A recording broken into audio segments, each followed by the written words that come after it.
This is better. Come on, raise those voices. What I'm trying to say is that we do appreciate the position that Richard is in. He's frightened. He really appreciates your concern. In for the kill, Cuckoo. Very helpful, Miss And again, that's good. Yes! So effectively, you're saying you're not responsible? No, I'm saying that we are not solely responsible. You are passing the buck. No, I'm sharing the buck. I mean, there are larger issues to be addressed here, like government policy, social security legislation, and let's face it, personal responsibility. Oh, you're saying it's Richard's fault that he's got to sleep on the street tonight? Of course I'm not saying it's Richard's fault. What I'm saying is it's all too easy for comfortable middle-class liberals to blame impoverished councils for everything without doing anything about the problem themselves. Oh, I see. It's down to people like me, No, is I'm it? saying that we all of us have to take responsibility. Well, OK, I'll take responsibility. Come on, Richard. You're coming home with me. Yes. Yes, yes! This is television! So, this is the living room, obviously. And through here is the bathroom, obviously. And over there is the kitchen, obviously. Well, I say obviously, it's not obvious if you don't live there. Well, you do live here now, just for a while. Well, I mean, you can stay as long as you like, but... This is you. This is my son Michael's room. He's backpacking at the moment, so you can just put your things in. Just... No, I mean, just dump your things anywhere. Actually, you'll find some pyjamas on the floor. Sorry, it's a bit of a mess, actually. He's only 18 and he hasn't quite got the hang of cupboards. Would you excuse me? Yeah, well, I haven't had a chance to clean it up, really. He's only been gone 6 weeks.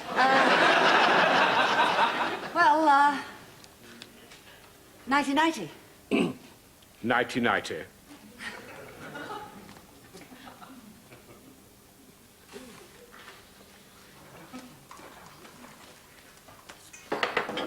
I just wanted to say... Sorry. No, I'm terribly sorry. No, that was completely my fault. No, sorry. I just wanted to say, this is awfully good of you. Inviting a complete stranger into your house, letting him stay. It's very generous. Oh, well, fair exchange. You mended my windscreen wiper. Yes, but I broke it. Yeah, but maybe it was about to break anyway. And you breaking it when you did meant that I didn't break it, which is great, because I wouldn't have known how to mend it. But you broke it, and you did know how to mend it, which is great. So anytime you feel like breaking and mending anything in the house, just please feel free. Excuse me, would you? That seems to be the phone. Oops.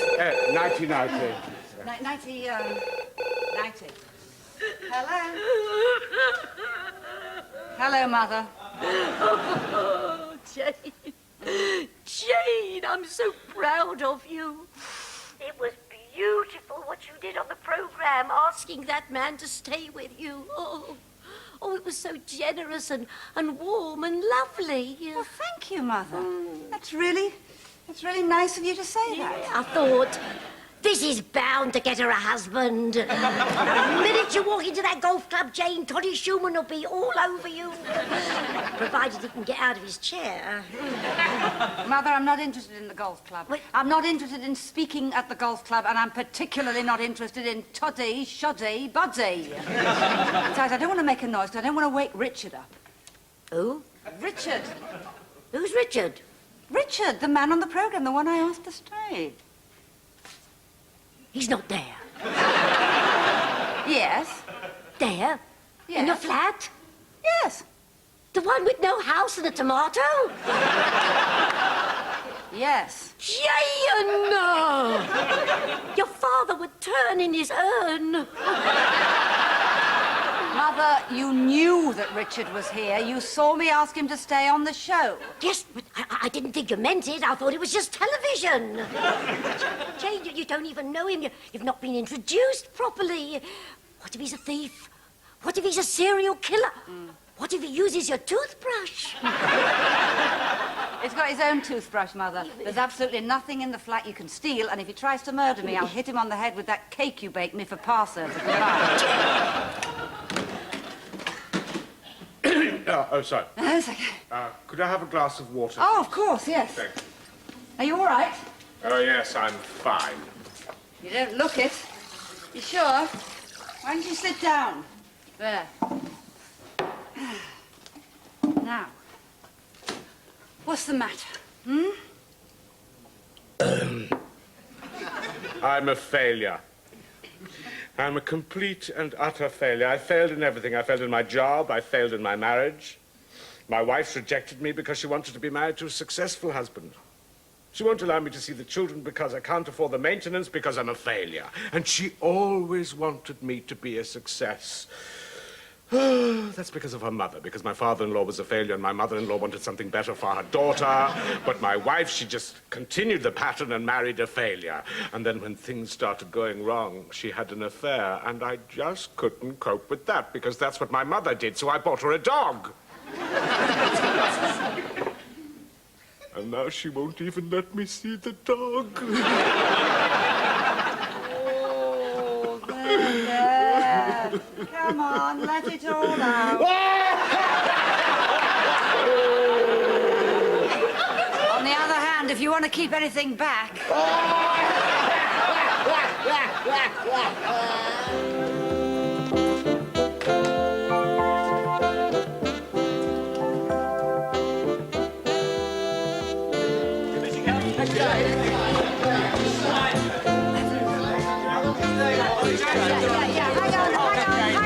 Hang on. Can we just get organised about this, please?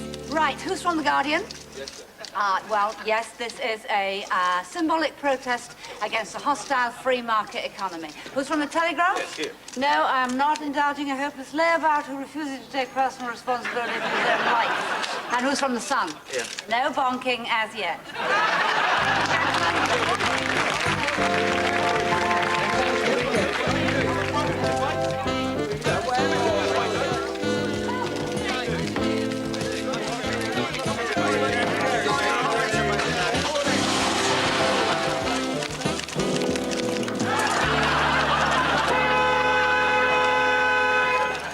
You've only just been made homeless. Your parents threw you out. Yeah, might I ask how old you are?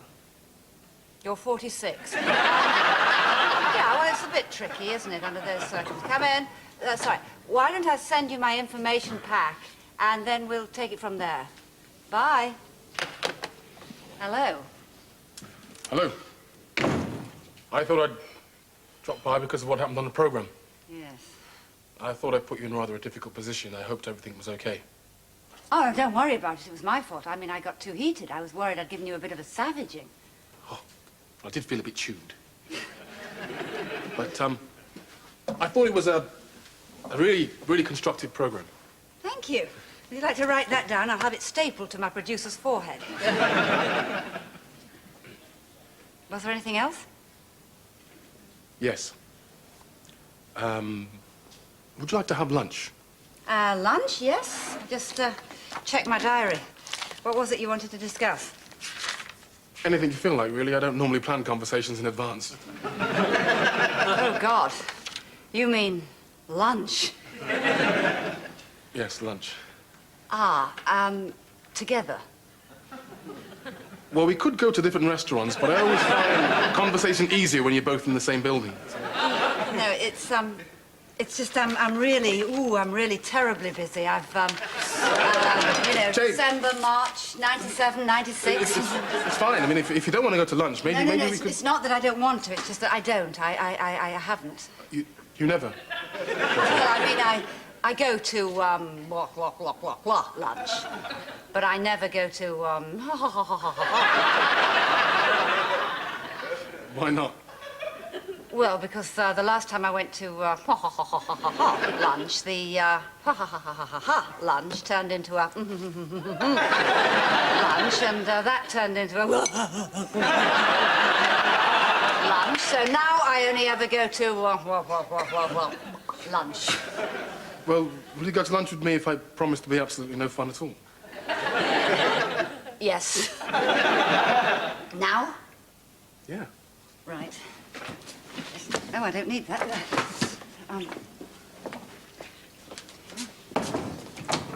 Jane! I think I've had a relapse.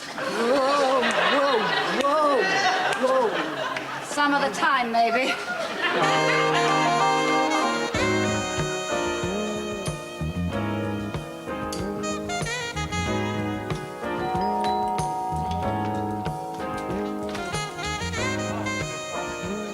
You've got to sign for that one.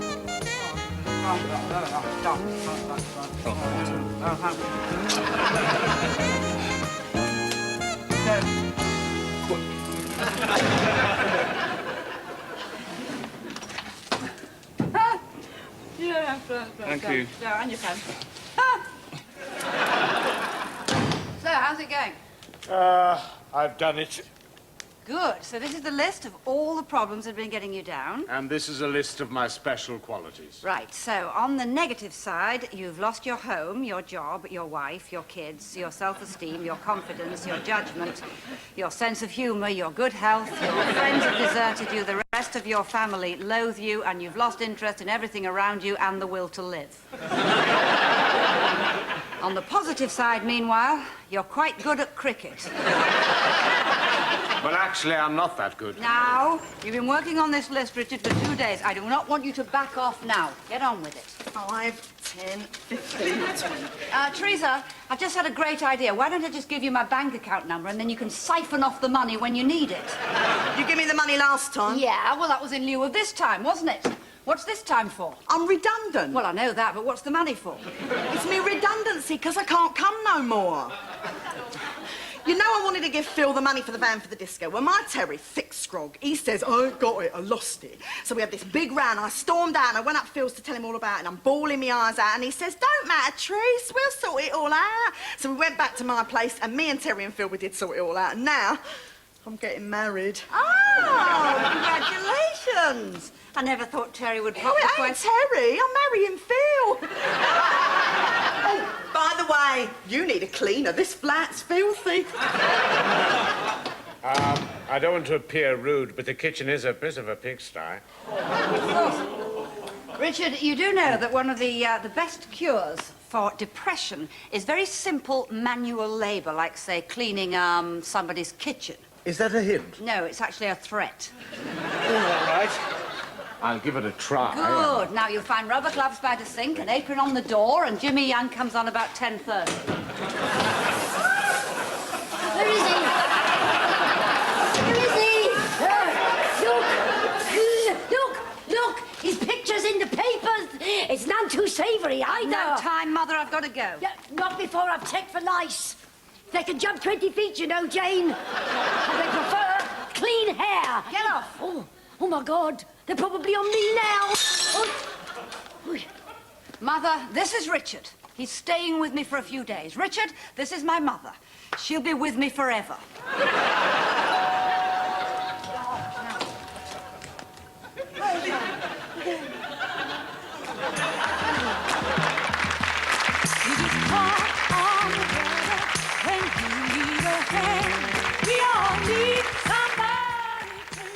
More Agony Again at the same time, 8:30 next Thursday night here on BBC One.